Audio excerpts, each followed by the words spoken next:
Hello guys, and welcome back to the channel. In today's video, we're going to check out a PC that came to me by pure chance. I'd recently travelled over to Grimsby, which isn't too far from me, to pick up another item I'd found on Facebook Marketplace, and when I got there, the seller basically threw this thing at me as well. I'm not one to turn down free hardware, no matter what condition it's in, so let's take a closer look.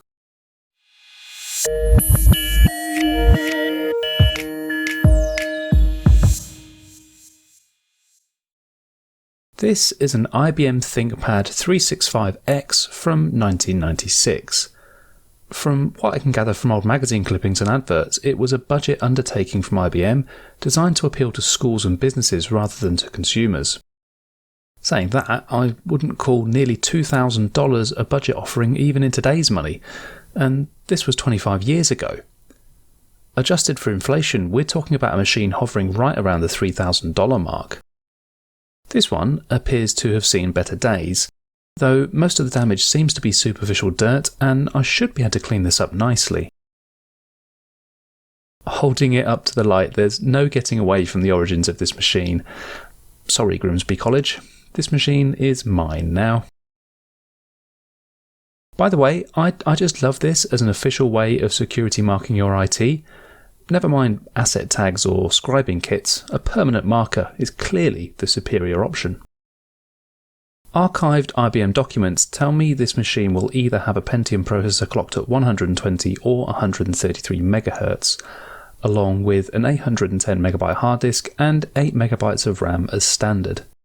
We've also got Trident PCI graphics capable of driving an external display up to 1024 by 768 at 256 colours, and an ESS1688 sound chip for MIDI and FM synthesis. Wait a minute, liftable pop-up keyboard to access and remove battery and upgrade memory and disk? That is awesome. The only other machine I've seen which can do this is my Olivetti Philos 46 laptop. It's a neat little trick and gives you easy access to the internals to swap them out without having to worry about a million screws. I'm not sure why IBM went to the lengths to make the inside look this good though. It seems a little extravagant if you ask me.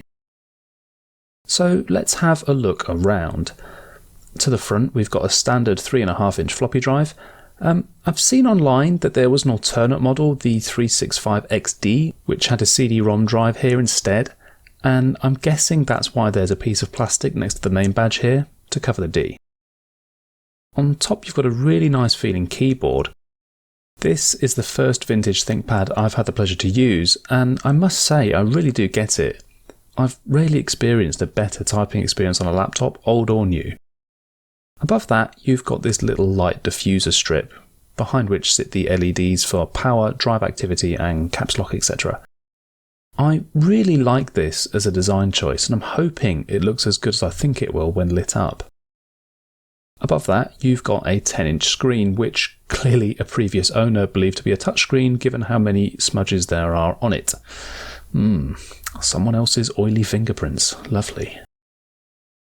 Unfortunately, to the right of the screen you've got brightness and contrast controls, which is a sure sign that this is unfortunately a DSTN display and not the higher spec TFT one. That means that we're likely not going to get the best gaming performance out of this machine if it does work. Wikipedia tells me that this model did come with a TFT display option, but I suppose beggars can't be choosers. Moving round to the left side of the machine, we've got the power slider and our audio input and output jacks. And round to the back, we've got a docking connector and then a series of expansion ports behind a little flip down door. We've also got this expansion port on the far right, which looks like it's for an external floppy drive, which is a bit perplexing seeing as this machine already has one internally. I wonder if there was also a CD-ROM module which used this connector. Round to the right side we've got two PCMCIA slots along with what looks like a blank for an optional modem or network card. And lastly we've got a Kensington lock connector for tying down the machine if needed. Overall I really like the styling, and you can see the same DNA in the modern ThinkPad laptops produced by Lenovo. So let's power this sucker on and see if it works. Okay, good start.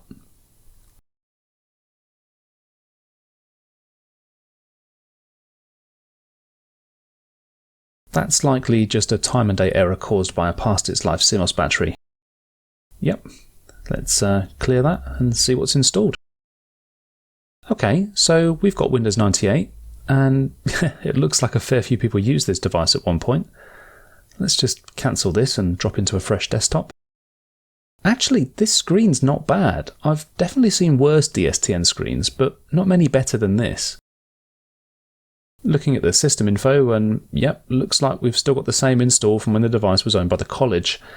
And it looks like someone's taken the time to upgrade us to 24 megabytes of RAM rather than the stock 8 megabytes that this laptop shipped with. It looks like we've got a few drivers missing though. My guess is they did a clean install with a retail edition of Windows 98 and then never went back and installed any additional drivers. I think what we'll do is revert this to factory settings, which will be Windows 95. Before that though, I definitely need to give this thing a deep clean. Enjoy.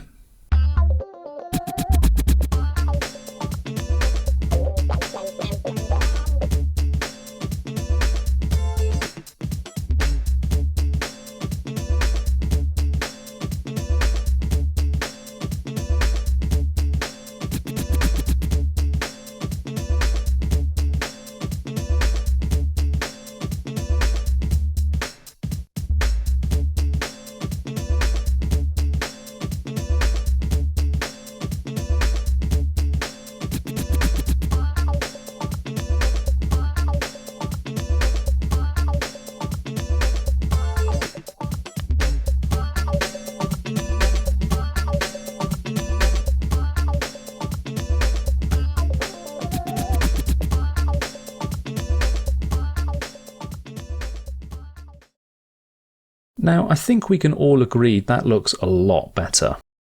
Unfortunately, it looks like a lifetime of leftover dust and grime have caused some scratching here when the laptop was closed, and that marker pen was really stuck on there. Maybe it wasn't such a stupid anti-theft device as I'd suggested. There's a neat trick to be employed here though. Basically, for most types of indelible marker, you can go over them with a dry erase whiteboard marker, and for some reason this works better at removing these types of stain than any cleaning product that I'm aware of.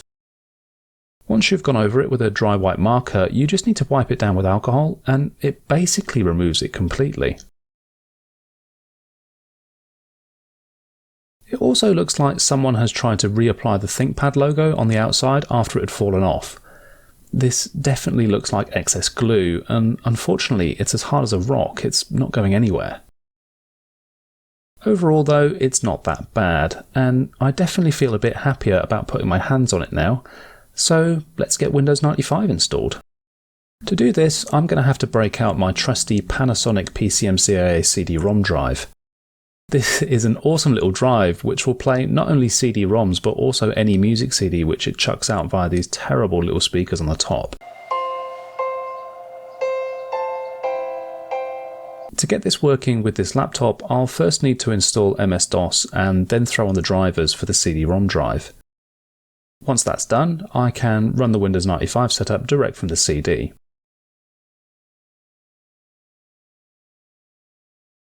Initially, Windows seemed to be going on just fine, but then I got this weird graphical glitching and I couldn't progress the installation any further. Upon reboot, I was given the option to resume the setup in a recovery mode, and after that, Windows 95 installed with no issues.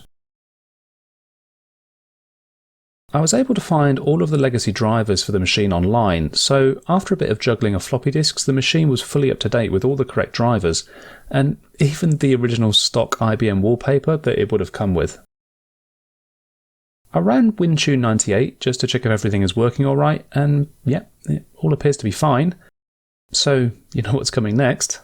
Let's try out some games.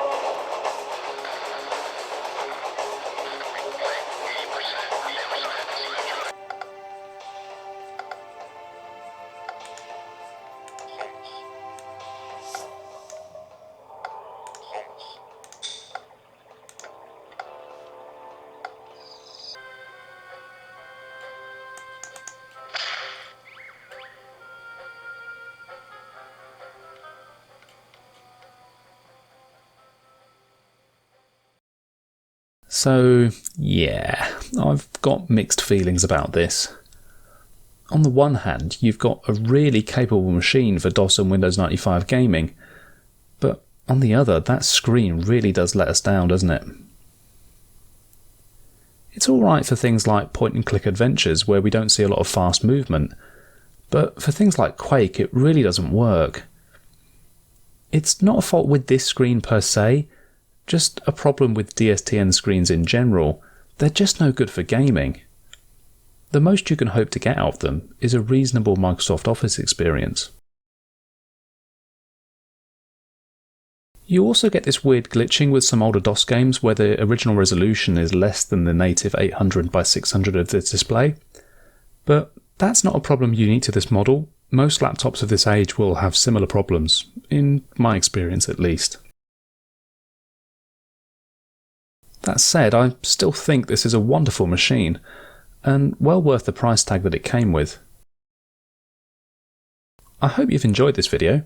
If you have, please do click that like button, and I'd love it if you'd also subscribe to the channel. If you've got experience of this or any other 90s IBM ThinkPad, I'd love to read about them in the comments, so drop me a message and I'll get back to you. Other than that, nothing remains but to thank you so much for watching, and I'll see you again soon. Bye bye.